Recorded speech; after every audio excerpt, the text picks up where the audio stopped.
This is Akashvani, the news read by Valsa Williams.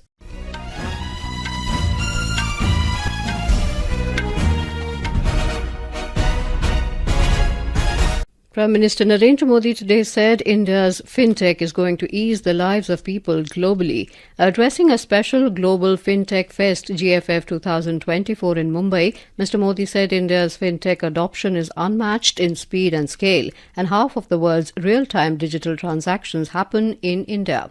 पिछले 10 साल में फिनटेक स्पेस में $31 बिलियन से ज्यादा का निवेश हुआ है. हमारे फिनटेक स्टार्टअप्स में 500% वृद्धि हुई है.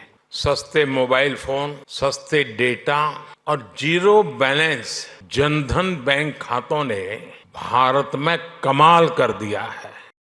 The Prime Minister said fintech has played a significant role in democratizing financial services. He added that digital transactions have diminished the menace of parallel economy and has increased transparency in the banking system. Mr. Modi said the transformation brought about by fintech in India is not limited to just technology. He said the social impact of these initiatives is far-reaching. The Prime Minister also visited the GFF exhibition showcasing the latest innovations of the fintech landscape. Speaking on the occasion, Governor of the Reserve Bank of India, Shaktikant Das, opined that India now stands on the cusp of a transformation where technology will be the engine to meet aspirations of every citizen. Prime Minister Modi will later inaugurate and lay the foundation stone of various development projects in Palghar. The Prime Minister will also lay the foundation stone of Vadhavan Port. The cost of this project is around 76,000 crore rupees. It aims to establish a world-class maritime gateway that will boost the country's trade and economic growth by catering to large container vessels, offering deeper drafts and accommodating ultra-large cargo ships.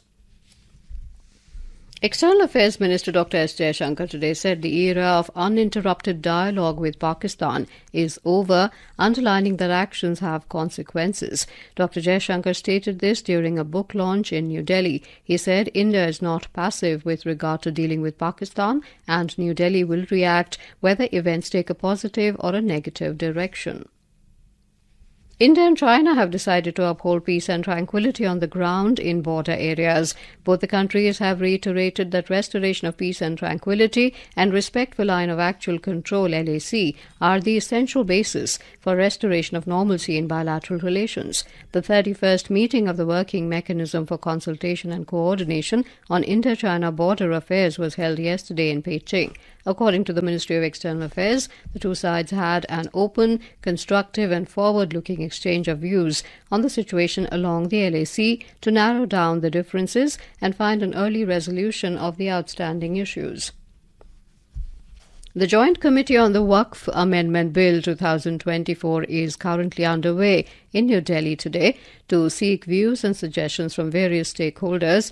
According to the Lok Sabha Secretariat, All India Sunni Jamiatul Ulama of Mumbai and Indian Muslims for Civil Rights of New Delhi will put forth their views before the committee today. The Joint Committee of Parliament on the Waqf Amendment Bill 2024, constituted under the chairmanship of Lok Sabha MP Jagdambika Pal, had invited views and suggestions from stakeholders including the public, NGOs, experts and institutions. Ramdas Soren, Jharkhand Mukti Morcha JMM MLA from Ghatshila, today replaced Champai Soren in the Hemant Soren cabinet. The governor, Santosh Kumar Gangwar, administered the oath of post and secrecy to Ramdas Soren at a simple function in Raj Bhavan, Ranchi. On the occasion, Chief Minister Hemant Soren and other dignitaries were present. Moody's Ratings, the New York-based global rating agency, has raised its real GDP growth projections for India. It has forecast a robust 7.2% growth for the fiscal year 2024, up from a previous estimate of 6.8% for 2024.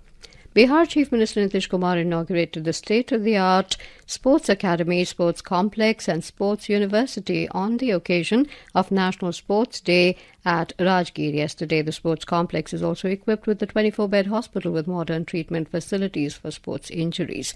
And with that, we end this news bulletin.